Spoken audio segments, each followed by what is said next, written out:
One concept that a lot of clients initially struggle with is the concept of the Affidavit of Support, the I-864. Now, when I first talk to clients and I start asking them, well, how much money do you make? A lot of times that gives them some pause, and I have to make sure I explain exactly what I mean by Affidavit of Support. And so that's the intent of today's video lesson.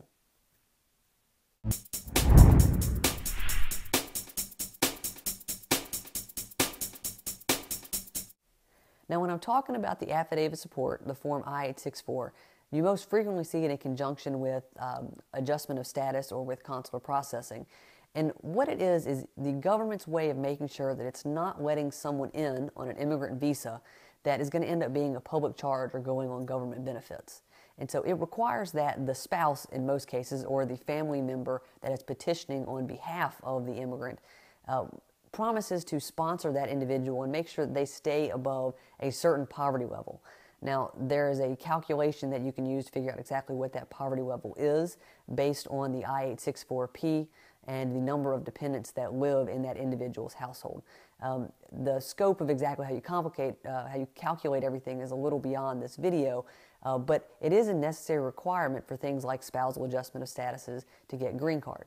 And so you need to make sure that your spouse or whoever is sponsoring you makes a sufficient income to get you over that border. And your attorney, if you're working with an attorney, should be able to help you make sure you get all of the documents in line to prove that you're capable of supporting them, which will be tax returns, W-2s, possibly evidence of assets. So affidavit support is one of the most critical parts of the petition process when you're applying for a green card. So you want to make sure that you do it correctly.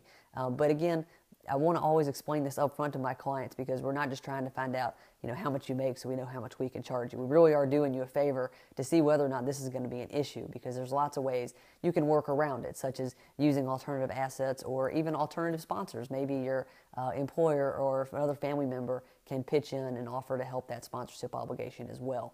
So again, your attorney is doing you a favor, so don't be scared off when you hear Affidavit of Support.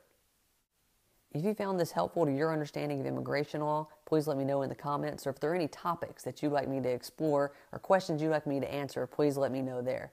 Also, please feel free to follow me on Twitter at EmmieLawWDE or visit me at my blog, spencerlarche.wordpress.com.